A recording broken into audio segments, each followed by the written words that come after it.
What's going on, guys? Joshua here. So in today's video, I got a really good one for you. We're going over the 6 best monthly dividend ETFs. That's right. The ETFs on this list don't pay dividends every quarter. They pay dividends every single month. And so I picked out 6 of the best ones, in my opinion, that will pay you the highest dividends so that you can get the most bang for your buck. So let's go ahead and not waste any more time. Starting at number 6 is DHS, or the Wisdom Tree US High Dividend Fund. This ETF seeks to track the investment results of high dividend yielding companies in the US stock market. So in other words, you don't have to waste your time anymore going out and researching and trying to find the highest dividend paying stocks, because this ETF already does that for you. And so by purchasing shares of this ETF, you're automatically giving your portfolio targeted exposure to the highest dividend paying stocks in the US stock market. For example, out of the 315 stocks that this ETF currently holds, some of its top holdings include companies that you'll likely recognize, such as Pfizer, Cisco, Verizon, AT&T, and Coca-Cola. And because this ETF holds some pretty solid companies, it also means that the performance is also pretty good. Over the past 10 years, DHS has given an average annual return of about 11.57%. This means that if you would have invested $10,000 into this ETF 10 years ago, your investment would have grown close to $30,000. And that's on top of the high dividend yield that this ETF offers, which comes in at a 3.77%. Now, for an ETF that pays a dividend this high, and this is not even the highest on this list, we'll go over some others that pay even better, but for an ETF that pays a dividend even over 2%, it's really surprising to see that it's grown this much over the past 10 years. Now, you may be thinking to yourself, Joshua, a 3.77% dividend yield is not that impressive, right? I've got stocks in my portfolio that pay as high as an 8% dividend yield. So for example, you could go with a stock like National Presto Industries, which has a 7.48% dividend yield. And while yes, that dividend is certainly pretty mouthwatering, the growth of this stock has been extremely depressing as told by the 5-year chart here. And this is a classic example of a value trap, or it can also be called a dividend trap, where the dividend yield is super high, but the stock or the ETF is actually losing value over time. But enough of all that, let's go ahead and talk about the risk level of DHS as well as the expense ratio. On a scale of 1 to 5, with 1 being the least risky and 5 being the most risky, I'm going to give this ETF a 3. And then in terms of the expense ratio, it's not like the cheapest ETF in the world, but it's also not the most expensive. With an expense ratio of 0.3%, you can expect to pay $38 per year on $10,000 invested. Generally speaking, I would say that anything that falls below a 0.5% expense ratio would be considered a cheaper ETF, whereas anything above that would be on the more expensive side. So DHS falls under 0.5%, so it's a little bit cheaper to own. DHS is a fantastic monthly dividend ETF, and I think it's a really good choice for any income investors. However, it is only number 6 on the list, which means we have 5 others to go over, and theoretically, it can only go uphill from here, so let's keep on pressing forward. So coming in at number 5 is SPHD, also known as the Invesco S&P 500 High Dividend Low Volatility ETF. SPHD is based on the S&P 500 Low Volatility High Dividend Index, which is an index that measures the performance of the 50 least volatile high dividend yielding stocks in the S&P 500. This index was basically designed as a benchmark for investors looking to earn income from their investments, and because SPHD was designed around the index, it's pretty safe to say that it's a really solid choice for your dividend portfolio. SPHD currently holds 51 stocks in total, with top holdings in Iron Mountain,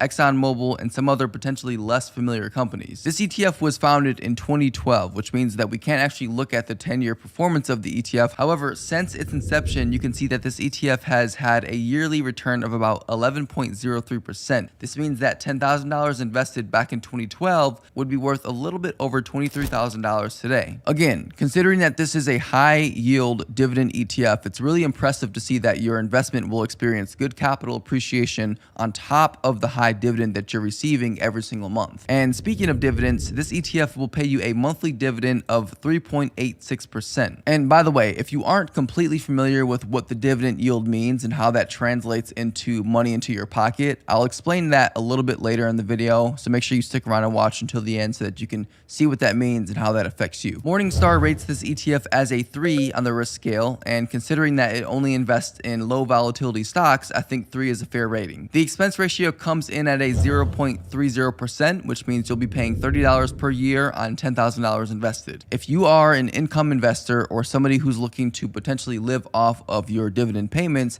then SPHD is without a doubt a really solid option for you. However, so are the other 4 on this list. Next up at number 4 is PGX, or the Invesco Preferred ETF. PGX seeks to track the performance of the ICE Both AML Core Plus Fixed Rate Preferred Securities Index. I sometimes wonder who comes up with the names of these indexes and if there is any way that you could make the name a little bit more creative. But in any case, this ETF is a market cap weighted index designed to measure the total return performance of the fixed rate US dollar denominated preferred securities market. Now that sounds pretty dang confusing, but it basically just means that PGX only invests in shares of preferred stock. Preferred shares are a special type of stock that pay a set scheduled dividend that's very similar to a bond. However, they're unique from bonds in that by owning shares of a preferred stock, you still have ownership of or part ownership of the company, whereas with bonds you don't. Preferred shares of stock are also known for paying out higher dividend yields when compared to common shares of stock, which is what like 99% of retail investors invest in when they're investing in the stock market. PGX currently holds 301 preferred share issues with top holdings in Citigroup, JP Morgan Chase, Wells Fargo, and many others. Over the past 10 years, PGX has returned about 6.73% per year. This means that $10,000 invested into this ETF 10 years ago would be close to $19,000 today. And on top of that, you'll also earn a dividend yield of about 4.87%. The expense ratio on PGX is slightly higher, coming in at a 0.52%, which means that you'll pay $52 per year on $10,000 invested. And because this ETF invests in only preferred shares of stock, it does carry a little bit less risk and therefore comes in at a 3 on the risk scale. All right, moving right along, at number 3, we've got DIV, or the Global X Super Dividend US ETF. Very similar to the number 5 ETF on this list. The only difference between number 5 and this one is that this one, DIV, invests in low volatility and high dividend paying stocks within the entire US stock market instead of just the S&P 500. DIV holds 50 of the highest dividend yielding stocks in the US, with top holdings in CubeSmart, Public Storage, Pfizer, and others. This ETF was founded in 2013, which means it's relatively new, and so we can't actually track the 10-year performance of it yet. However, since its inception in 2013, it's given an average annual return of about 4.67%. And while the growth of this ETF is a little bit slower than the other ones on this list, what it lacks in performance, it makes up for in its high dividend yield. DIV has a dividend yield of 5.80%, which is the highest one on the list so far. But it's also bordering the line of having a high expense ratio, coming in at a 0.45%, which means you'll pay $45 per year on $10,000 invested. I think it's a pretty fair assessment to say that some of the other ETFs on this list could potentially be better investments when compared to this one. However, the main criteria for ranking these ETFs on this list was the dividend yield. And so the higher the dividend yield, that means the more money in your pocket each month, which for income investors is their primary focus. And so although DIV has a smaller annual return and it also has a higher expense ratio, it also has a higher dividend yield, and that's why it falls higher on my list. In terms of where it falls on the risk scale, I'm actually going to place DIV at a 5. I think that the combination of this ETF only investing in 50 companies, as well as the low returns and the higher expense ratio, makes this ETF a little bit more of a risky option, especially when compared to the other ETFs on this list. So we are quickly approaching the end here. We've got 2 more on the list, and these last 2 are going to pay out some of the highest on the list. I think you'll be really impressed with what you see, so let's keep on moving forward. Coming in at number 2 is SDIV, or the Global X Super Dividend ETF. Yes, you might recognize this ETF because the last ETF was DIV and this one is SDIV. This is a very similar ETF made by the same company with a slight twist to it. The difference with this ETF is that instead of investing in 50 of the highest dividend yielding stocks in the US, it actually invests in 100 of the highest dividend yielding stocks in the world. Now, the actual number of stocks that the ETF holds currently sits at 104,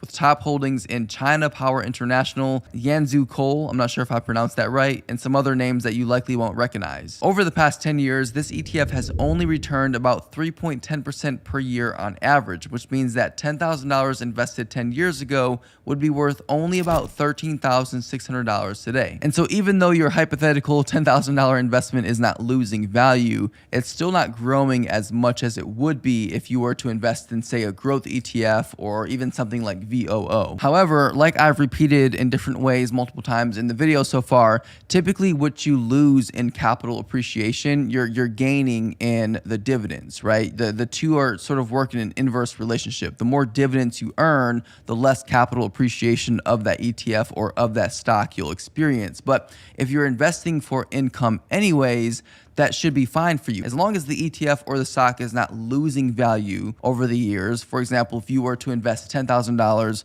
into an ETF and then 10 years later your $10,000 was worth $5,000, well, that would be a problem, right? So as long as it's either staying relatively stagnant or going up a little bit and you're still getting those high dividend payments, then that should be okay if you are an income investor. Speaking of dividends, SDIV currently has a dividend yield of 6.83%. And like with all the ETFs on this list, it does pay a monthly dividend. In terms of risk, because this stock invests heavily in international stocks, which often exhibit greater volatility than US stocks, I'm going to have to give this a 5 on the risk scale. This ETF has an expense ratio of 0.59%, which is definitely on the more expensive side. It means that you'll be paying $59 per year on $10,000 invested. And last, the number one monthly dividend ETF on the list is KBWD, or the Invesco KBW High Dividend Yield Financial ETF. This ETF is based on the KBW NASDAQ Financial Sector Dividend Yield Index,